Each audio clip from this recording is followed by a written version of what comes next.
Yomoni, leader français de la gestion d'épargne en ligne et au coffre.com, achat et revente d'or physique gardé en coffre sécurisé présente Sud Radio, Osez investir, Thomas Binet. Suite de vos rendez-vous économiques avec cette fois-ci Osez investir, toujours en compagnie de Thomas Binet. Au menu, mon cher Thomas. Maxime, on entend partout que l'immobilier est devenu trop cher, trop compliqué, moins rentable. Alors faut-il encore investir dans la pierre en 2026 ? Ce sera le thème de mon conseil de la semaine. Et on parlera aussi d'un secteur qui ne connaît pas la crise, la santé. Nous sommes avec Philippe Migignac en duplex, directeur des partenariats de Fiducial Gérance. Le vieillissement de la population est-il, entre autres, en train de créer une nouvelle opportunité d'investissement ? Peut-on investir dans les cabinets médicaux, les maisons de santé ou les pharmacies, comme on investit dans l'immobilier classique ? Et puis une idée reçue qui coûte parfois très cher aux épargnants. Passé 70 ans, l'assurance vie n'aurait plus d'intérêt. Avec Marion Chapelle-Massot, notre experte en gestion de patrimoine, elle-même en duplex également, on verra pourquoi cette croyance prive parfois certaines familles d'un outil de transmission particulièrement efficace. Ecoréseau Business, le magazine de référence des investisseurs, présente Sud Radio, Osez investir, le conseil de la semaine. Thomas, on entend partout que l'immobilier est devenu cher, beaucoup trop cher. Alors, est-ce qu'on peut encore investir en 2026 ? Oui, Maxime, mais plus comme avant. Pendant des années, l'immobilier était presque une évidence. Taux bas, prix qui monte, crédit facile. Depuis 2023-2025, tout a changé. Les taux d'intérêt ont fortement augmenté. Les banques sont plus exigeantes et certains marchés stagnent, voire baissent. Résultat, on ne peut plus acheter les yeux fermés, mais ça ne veut pas dire pour autant que les opportunités ont disparu. Bien au contraire, elles sont juste plus sélectives. Mais justement, où sont les opportunités aujourd'hui ? Elles sont là où les autres ne regardent pas forcément. Par exemple, les villes moyennes où les prix sont encore accessibles et la demande locative stable.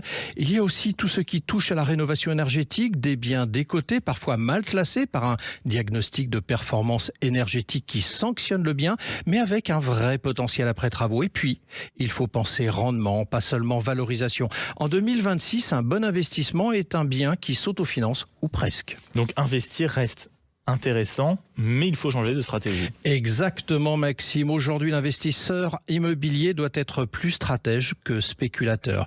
Il faut bien négocier, bien financer, bien choisir l'emplacement et surtout avoir une vision long terme. L'immobilier reste une valeur solide, mais ce n'est plus un jeu automatique. C'est devenu un vrai terrain d'analyse et ceux qui s'y prennent bien peuvent encore tirer leur épingle du jeu. Haussmann Executive Search, leader du recrutement sur les métiers de la finance et de l'immobilier, présente Sud Radio, Osez investir, l'invité. Thomas, nous sommes avec Philippe Migignac, le directeur des partenariats de Fiducial Gérance, société de gestion proposant des solutions de portefeuille immobilier et forestier. Et monsieur Philippe Migignac gère quand même plus de 2 milliards d'actifs sous gestion au travers de SCPI. Et vous êtes donc l'invité de Thomas Binet. Bonjour Philippe Migignac. Bonjour. Philippe Migignac, on va parler justement d'un immobilier qui n'est pas forcément connu du grand public et un peu particulier, c'est celui qui relève de la santé. Mais avant toute chose, le vieillissement de la population française est-il en train de créer un véritable boom, pour pas dire un papy boom, de la demande de soins ? Alors effectivement, il y a une dynamique profonde dans l'évolution de la santé en France, avec notamment l'une des raisons qui est le vieillissement de cette population. Donc il y a un besoin croissant aujourd'hui d'aller chercher et trouver des actifs et en proximité de cette patientèle, donc des cabinets médicaux, des centres de soins, et le cœur du système se déplace de plus en plus vers les cœurs de ville. Alors on va en parler dans un instant, mais les Français vivent plus longtemps, mais aussi plus longtemps avec des maladies chroniques. Quel impact cela a-t-il sur les besoins immobiliers du secteur de la santé ? Alors, on constate aussi qu'avec ce vieillissement de la population, le développement des soins ambulatoires. Donc, on revient exactement sur la même dynamique, c'est qu'il va falloir rechercher des lieux en proximité de cette patientèle, dans des cœurs de ville, où il va y avoir des équipes pluridisciplinaires qui vont pouvoir se structurer pour offrir différents soins à ces patients. Alors vous parlez de cœur de ville, on peut parler aussi des jeunes médecins qui délaissent le cabinet individuel au profit de maisons de santé et de structures pluridisciplinaires.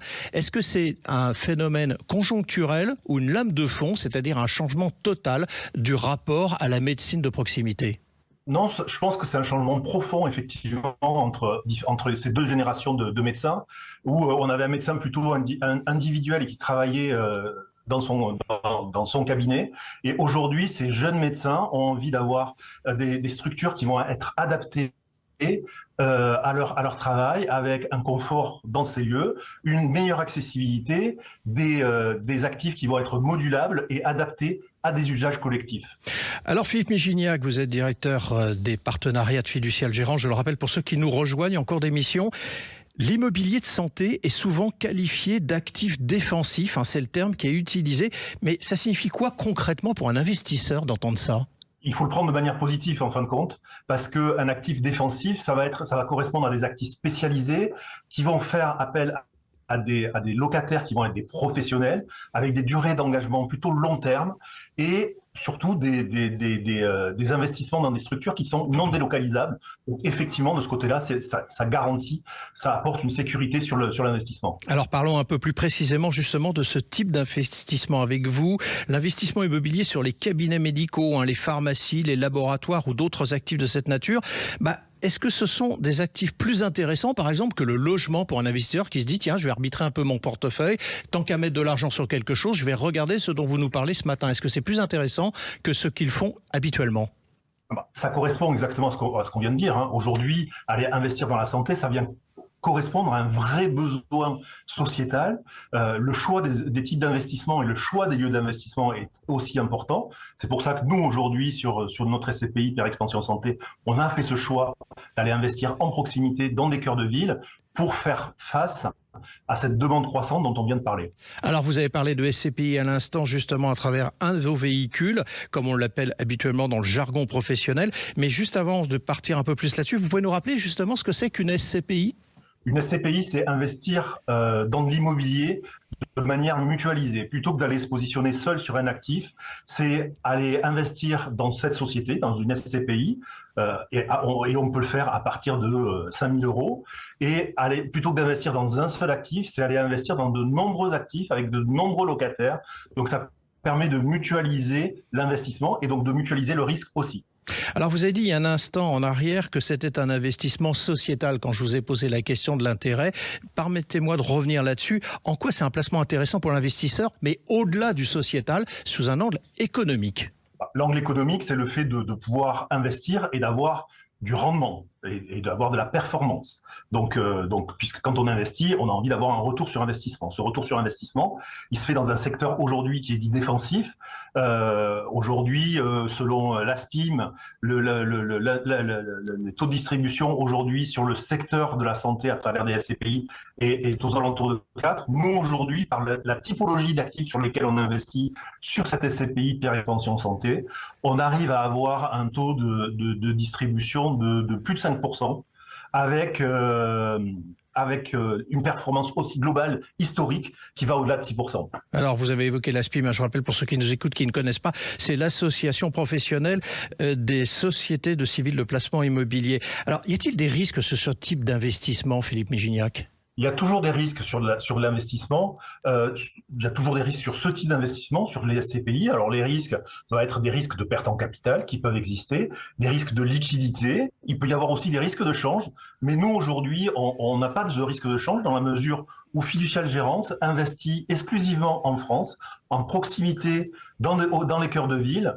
J'ai l'habitude de dire que Fiducial Gérance est un acteur et un compétiteur de l'économie française de proximité.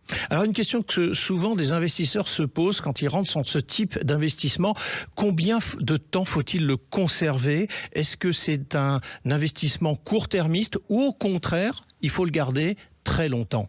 Ce sont des investissements long terme. Qu'est-ce que vous entendez par long terme, Philippe Migignac ? C'est au-delà de 10 ans. Au-delà de 10 ans. Le conseil d'investissement, c'est 8 ans, mais réellement, pour trouver une pertinence sur ces types d'investissements, ce sont des investissements qu'il faut voir à 10 ou 15 ans, mais de manière globale, l'immobilier, il faut plutôt le regarder sur ces spectres-là d'investissement. Et ma dernière question pour vous, est-ce que ce type d'investissement en part de SCPI se revend bien ? Est-ce qu'il y a une forme de liquidité de marché derrière ? Est-ce que je ne prends pas trop de risques en me disant j'achète, ça peut être intéressant pendant 10-15 ans, vous venez de nous le dire, mais bon, à un moment donné, à l'issue de tout ça, il faut quand même que je retrouve mon capital et du coup que je trouve un acheteur en face. Exactement. Alors, les SCPI, aujourd'hui, les SCPI à capital variable offrent justement cette liquidité. Alors, soyons clairs, aujourd'hui, certaines SCPI, dans certains types d'actifs, ont des problèmes de liquidité. En tout cas, nous, sur Pierre Expansion Santé, on n'a aucun problème de liquidité aujourd'hui. On a plus d'investisseurs aujourd'hui qui souhaitent rentrer dans cette SCPI que ceux qui veulent en sortir. Donc, on n'a pas de problème de liquidité aujourd'hui sur cette SCPI. Mais c'est le choix aussi de la qualité des actifs sur lesquels on va être investi qui va permettre cette liquidité de demain. Merci à vous, Philippe Migignac. Merci beaucoup d'être passé du côté d'Oser Investir et je rappelle donc que vous êtes le directeur des partenariats de Fiducial Gérance. Blockshare, le cercle immobilier des investisseurs avisés, présente Sud Radio, Oser Investir, le coin de l'expert. Thomas, pour clore ce rendez-vous économique, nous sommes avec Marion Chapelle-Massot, notre consultante en gestion de patrimoine et dirigeante du cabinet De Carion Gestion Privée. Et vous allez, avec elle, nous parler d'une idée reçue qui coûte parfois très cher aux épargnants. Oui, parce qu'on entend souvent, Maxime, parler qu'après 70 ans, globalement, je vais résumer la pensée de Marion, il ne faudrait plus rien faire. Enfin, c'est pas sa pensée, puisque c'est globalement la pensée des Français.